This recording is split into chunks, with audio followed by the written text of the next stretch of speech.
আচ্ছা, তোমার লাইফে কি এরকম কোনো সিচুয়েশন কখনো হয়েছে যে তুমি দেখতেছো বাকিরা সবাই খুব ভালো, খুব সুখী, লাইফে মেলা কিছু পাচ্ছে, তোমার লাইফে কিছু হচ্ছে না, অনেক পড়তেছো, তাও ওই হারামজাদা এখন স্কুলে ফার্স্ট, তাও ওই শালা এখনও টপার, তুমি ব্যবসা করলা, তোমার ব্যবসা ফেল, ওই হালার পোলা টাকা রাখার জায়গা পাচ্ছে না, তোমার একটা মাইয়া জুটে না, হয় চারটে নিয়ে ঘুরে বেড়াচ্ছে, এরকম সিচুয়েশন যদি তোমার লাইফে আসে অ্যান্ড অন্যরা সফল হয়ে আছে, আমি কেন সফল না, এই ডিপ্রেশনে যদি তুমি ভুগো, তাহলে আজকের সেশনটা তোমার জন্য।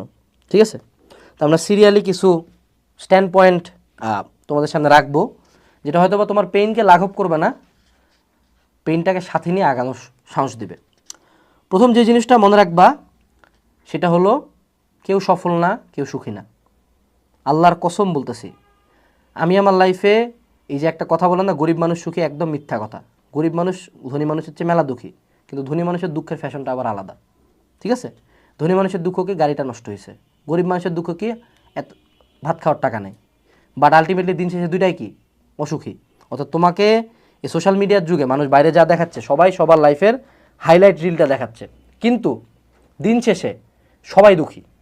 তো নিজের এই সোশ্যাল